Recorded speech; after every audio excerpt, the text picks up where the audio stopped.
پر شیخ الحدیث پر اللہ نے انعام کر دیا، صراط الذین انعمت علیہم غیر المغضوب علیہم ولا الضالین۔ اے اللہ ہمیں رونگ میں سے بچا لیجئے، ہمیں گمراہ میں سے نہ بنائیے۔ میرے پیارے بھائیوں، رب کے قرآن کی پہلی سورت کو جب دیکھا، الف لام میم پر نظر پڑے، اس لفظ کے معنی کسی کو نہیں معلوم۔ اس دنیا پر امام ابو حنیفہ، امام ابو یوسف، امام شافعی، امام مالک، امام احمد بن حنبل، امام زفر، امام سرخسی، علامہ سیوطی، شبیر احمد عثمانی، مفتی شفیع عثمانی، سارے بڑے بڑے جلیل و قدر امام، سارے مفسر آئے، مگر الف لام میم کے میننگ کسی کو نہیں معلوم۔ رب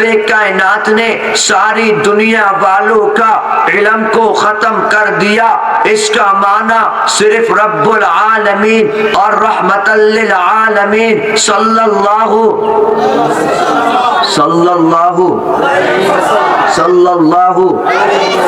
علیہ وآلہ وأصحابہ وسلم جانتے ہیں۔ یہ کتاب کیسی ہے؟ رب کے قرآن نے کہہ دیا، ذالک الکتاب لا ریب فیہ، یہی وہ بک ہے جس میں کوئی کنفیوژن نہیں ہے، یہی وہ بک ہے اس میں کوئی شک نہیں ہے۔ یہ قرآن کون سے مہینے پر نازل ہوا؟ رب کے قرآن نے کہہ دیا، شہر رمضان الذی انزل فیہ القرآن، رب کائنات نے اس کو رمضان کے مہینے پہ نازل کر دیا۔ کون سی رات کو نازل ہوا؟ رب کے قرآن نے کہہ دیا، انا انزلناہ فی لیلۃ القدر، ہم نے اس کو لیلۃ القدر کی رات کو نازل کر دیا۔ اس قرآن کو پڑھنا کیسے ہے؟ رب کے قرآن نے کہہ دیا، ورتل القرآن ترتیلا، اس قرآن میں کیا حکم ہے؟ رب کے قرآن نے کہہ دیا، وَأَقِيمُوا الصَّلَاةَ وَآتُوا الزَّكَاةَ، نماز کا حکم بھی، زکوٰۃ کا حکم بھی قرآن دیتا ہے۔ کتب علیکم الصیام، روزے کا حکم بھی قرآن دیتا ہے۔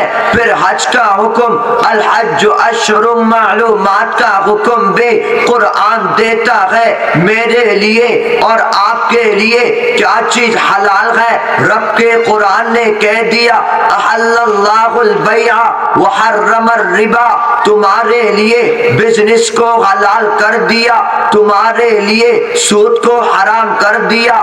پردے کا حکم بھی قرآن دیتا ہے۔ رب کے قرآن سے پوچھا، اگر یہ قرآن پہاڑ پر نازل ہوتا تو کیا ہوتا؟ رب کے قرآن نے کہہ دیا، لو انزلنا ھذا القرآن علی جبل لرأیتہ خاشعا متصدعا من خشیۃ اللہ، اگر ہم اس قرآن کو پہاڑ پر نازل کر دیتے، یہ پہاڑ اللہ کے ڈر سے ریزہ ریزہ ہو جاتا۔ اس قرآن کے لیے تو بڑی تکلیف ہوگی، یہ تو بڑی مشکل ہوگی۔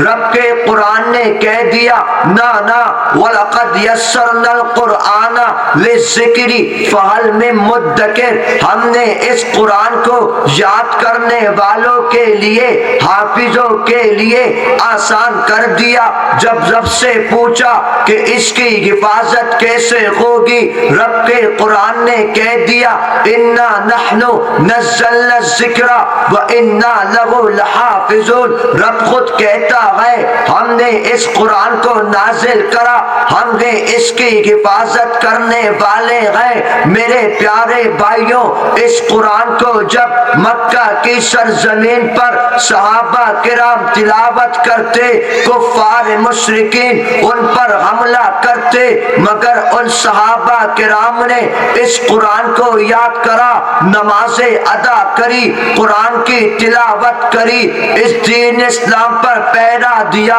اس دین اسلام کے خاطر ان صحابہ کرام نے اپنے بچوں کو یتیم کر دیا۔ اس دین اسلام کے لیے ان صحابہ کرام نے اپنی بیویوں کو بیوہ کر کر ہم تدیے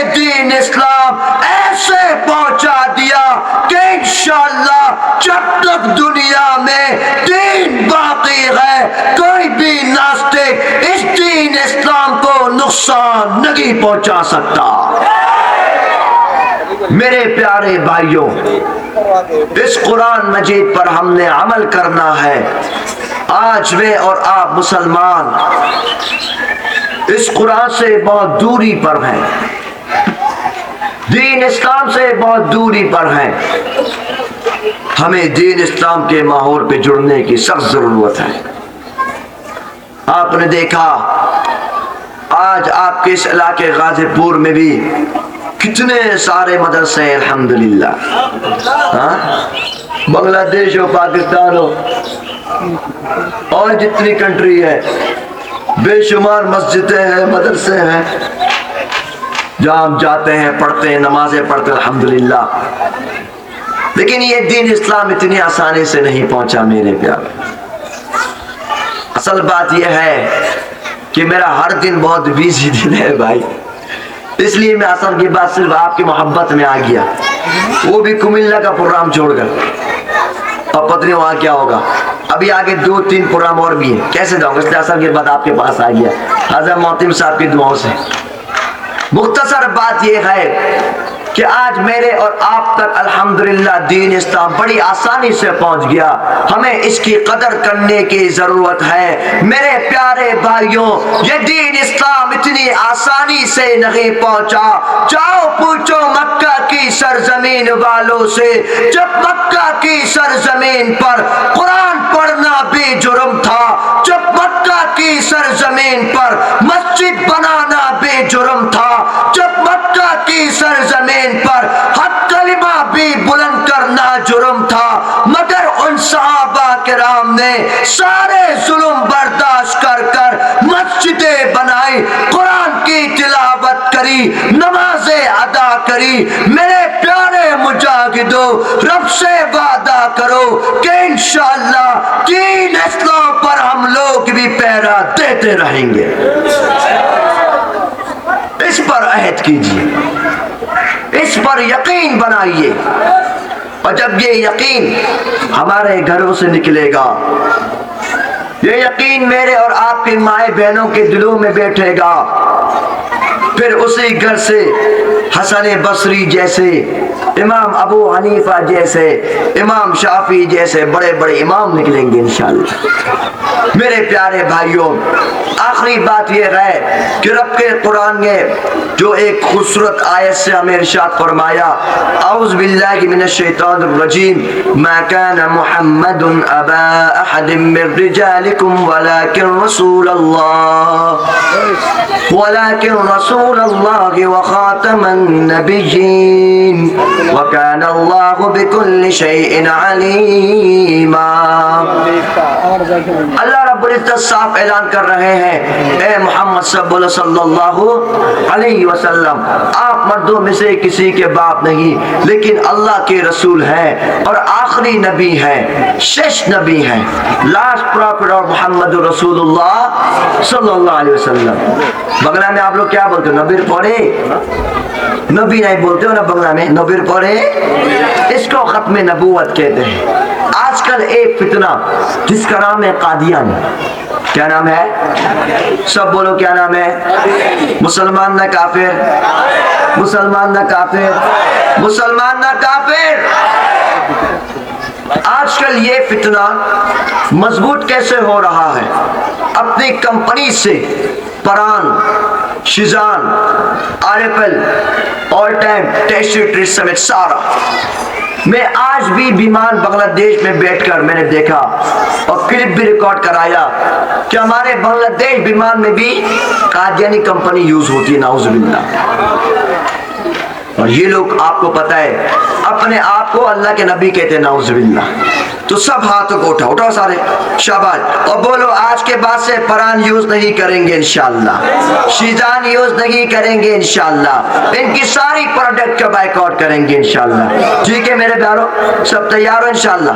انشاءاللہ میرے پیارے بھائیوں، زندگی باقی، ملاقات باقی۔ والسلام علیکم ورحمۃ اللہ۔ درود شریف پڑھ لیجیے، اللہم صلی علی محمد وعلی آل محمد کما صلیت علی ابراہیم وعلی آل ابراہیم انک حمید مجید، اللہم بارک علی محمد وعلی آل محمد کما بارکت علی ابراہیم وعلی آل ابراہیم انک حمید مجید۔ الحمدللہ رب العالمین والصلاة والسلام علی سید الانبیاء والمرسلین وعلی آلہ واصحابہ وذریاتہ اجمعین، اللہم انا نجعلک فی نحورہم ونعوذ بک من شرورہم، اللہم بک امسینا وبک اصبحنا وبك نحيا وبك نموت وإليك النشور، اللهم أجرنا من النار، اللهم رب ارحمهما كما ربياني صغيرا، يا حي يا قيوم برحمتك استغيث، يا حي يا قيوم برحمتك استغيث، الہ العالمین، اے احکم الحاکمین، اے تواب الرحیم، یا اللہ ہم سب کے چھوٹے بڑے جتنے گناہ ہیں سب گناہوں کو معاف فرما دیجیے۔ اللہ اس مدرسے کو یا اللہ دن دگنی رات چگنی ترقی عطا فرما دیجئے۔ اس ادارے کے محترم مولانا عمر فاروق مدنی صاحب اور ان کے جتنے رفقا ہیں، مدرسے کے اساتذہ ہیں، جن لوگوں نے یہ اس خوبصورت باز محفل کو سجایا، اللہ سب کے علم میں، عمل میں، زندگی میں خوب برکت عطا فرما دیجئے۔ اے اللہ ہم سب کو یا اللہ ایمان والی موت عطا فرما دیجئے، ہم سب کو اللہ غازی اسلام بنا دیجئے، داعی اسلام بنا دیجئے، اس واز محفل کو کامیاب کر دیجئے۔ آگامی سامنے والے سالوں میں یا اللہ اس محفل کا خوب ترقی عطا فرما دیجئے، ہم سب کو یا اللہ ہر قسم کے حادثات سے، پریشانی سے، مشکلات سے ہم سب کے حفاظت فرما دیجئے۔ ربنا تقبل منا انك انت السميع العليم وتب علينا انك انت التواب الرحيم، سبحان ربك رب العزة عما يصفون وسلام على المرسلين والحمد لله رب العالمين، آمين آمين برحمتك يا ارحم الراحمين۔ یہ